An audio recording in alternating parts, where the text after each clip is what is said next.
നിങ്ങൾ കൂടെ ഒരു ബൈക്കിൽ രണ്ടുപേര് യാത്ര ചെയ്യുന്ന ഒരു സുഹൃത്തുക്കളാണോ? നീ എന്ത് തേങ്ങയാണ് പറയുന്നേ? സുഹൃത്തുക്കൾക്ക് ഈ സമയത്ത് ബൈക്കിൽ യാത്ര ചെയ്യോ? പറയാവോ?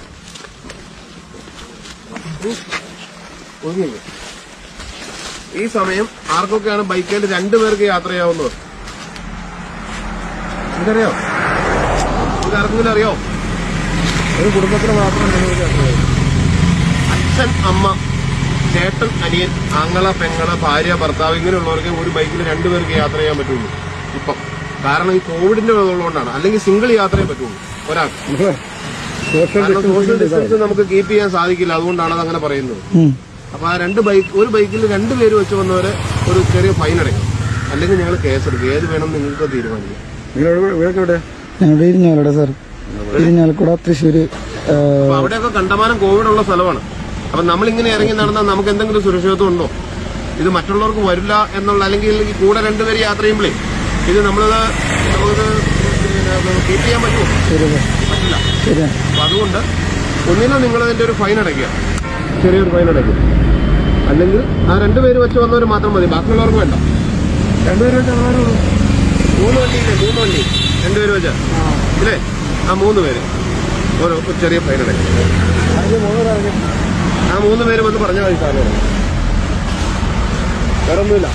കാരണം ഈ സമയമായതുകൊണ്ടാണ് സാറേ. ഞങ്ങള് ഇവിടെ മാസം 65 പേർക്ക് ഇന്നലെ കോവിഡാണ്. ഇന്നലെ സാറേ ഒരു മിനിറ്റ്, ഞങ്ങൾ ഇന്നലെ പൈസ കഴിഞ്ഞിട്ട് തിരിച്ചറിഞ്ഞു. ഉള്ളി പുറക്കി പെട്രോൾ അടിച്ചിട്ടാ പറഞ്ഞ. ഒട്ടും പൈസയില്ല സാറേ. അത് നീ വല്ല സ്കൂൾ മാഷ്മാരോട് പറഞ്ഞാൽ മതി, അവര് വിശ്വസിക്കും. പോലീസുകാർ തലച്ചോറുള്ളവരെ. ഒരു കാര്യം ഞാൻ കോടതി എഴുതരാം. കോടതിയിൽ വെച്ചോ സോഷ്യൽ ഡിസ്റ്റൻസ് പാലിക്കാതെ വന്നതിനുള്ള ഇത് എത്രയോ സാർ? 500 രൂപയാണ് സോഷ്യൽ ഡിസ്റ്റൻസിന്റെ ഫൈൻ. ഞാൻ അത്ര അടങ്ങില്ല. 250 രൂപ ഫൈനാണ് അപ്പിക്കുന്നത്. 250 രൂപയാണ് ഏറ്റവും കുറഞ്ഞ ഫൈനാണ്. ശരി സാർ. ഈ താഴെ ഒരു ഫൈനും നമുക്കില്ല. അത് താഴെ ഉണ്ടെങ്കിൽ അടപ്പിക്കാറുണ്ട്. നിങ്ങൾ നോക്കിയോ, 250 മിനിമം ഫൈനാണ്. 3 പേര് 250 രൂപ എടുത്താൽ 500 രൂപയാണ് കേട്ടോ സോഷ്യൽ ഡിസ്റ്റൻസിന്റെ. നിങ്ങൾ മനസ്സിലാക്കി അതിനോട് പറഞ്ഞോ. ഒരാൾ വരുമ്പോൾ നിങ്ങൾ തന്നെ ശ്രദ്ധിക്കുക. നിങ്ങൾ 10 പേർക്ക് പറയും ഇപ്പൊ പോകണ്ട എന്ന് നമ്മൾ പറഞ്ഞ ഇത് നമുക്ക് ഇത് മാറിക്കഴിഞ്ഞാൽ അടുത്ത വർഷം നമുക്ക് ഇത് കൊടുക്കണം. അതിന് വേണ്ടിയിട്ട് നിങ്ങൾ ശ്രമിക്കണം. നിങ്ങൾ ചെറുപ്പക്കാരല്ലേ, അപ്പൊ അത് ശ്രദ്ധിക്കുക കേട്ടോ. ഇടുക്കിയിൽ ഏറ്റവും പുറമേ ഉണ്ടായിരുന്നു 50 പേര് താഴെ ഉണ്ടായിരുന്നു. അത് ഇന്നലത്തെ 250 പേരാണ്. എന്തുകൊണ്ടാണ് ഇങ്ങനെ പല കാര്യങ്ങൾക്കാണ്. സാർ അനിയനാണെങ്കിൽ കുഴപ്പമുണ്ടോ? നിങ്ങൾ എങ്ങോട്ട് പോകാം? ഞങ്ങള് വാഗമൺ കുട്ടിക്കാനം. എന്റെ ബർത്ത്ഡേ ആയിരുന്നു. അപ്പൊ കൊറേ നാളെ പുറത്തേക്ക് ഇറങ്ങിയിട്ട് അങ്ങനെ ഇറങ്ങിയതാ.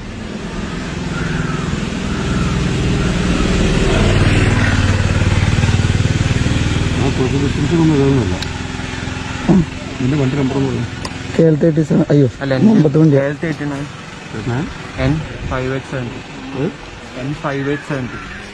സാർ ഇതിലൊരാൾ തന്നെ എന്റെ കൂടെ നിർത്തിനുണ്ടേ. അത് രണ്ടനിയനാ. അനിയനാണ്. നിങ്ങൾ രണ്ടുപേരും അടച്ചായി. 2 പേർ അടച്ചാൽ മതി. 3 പേർ അടയ്ക്കണ്ട. ഇതിന്റെ അനിയൻ അല്ലെങ്കിൽ നിങ്ങൾ 2 പേർ അടച്ചാൽ അത്ര സാർ ചെയ്ത് തന്നു പോരെ.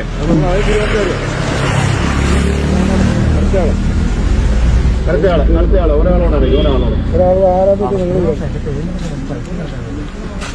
ഒരു പൈസ ഇട്ടേ. ജോലി ഇല്ലാന്നേ. ഇപ്പൊ എയർപോർട്ടൊക്കെ ക്ലോസ് ആയിരുന്നല്ലേ? അല്ല ഞാൻ തരാം.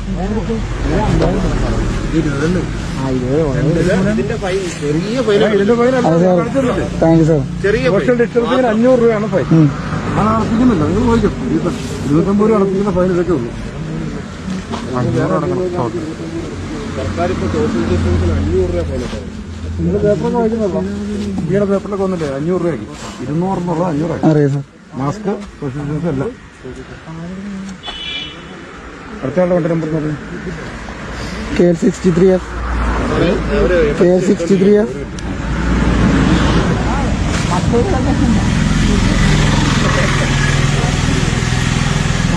ഇത്രയും പേരുണ്ടായിട്ട് ഈ 500 രൂപയ്ക്കാണുള്ളത്. പൈസ കൊണ്ട് തീർന്നിട്ട് വരുന്ന വഴിയാ. ബാക്കിയുള്ള പെട്രോൾ അടിച്ചു. അതാ പെട്ടുപോയെ. അത് കൊടുത്തു 250.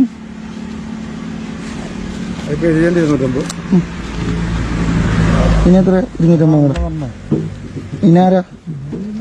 അയ്യോ ദാരിദ്ര്യം. എന്നാ പോട്ടെ. 250 രൂപ ഉള്ളു. പൈസ തീരുന്നുണ്ട്. പൊക്ക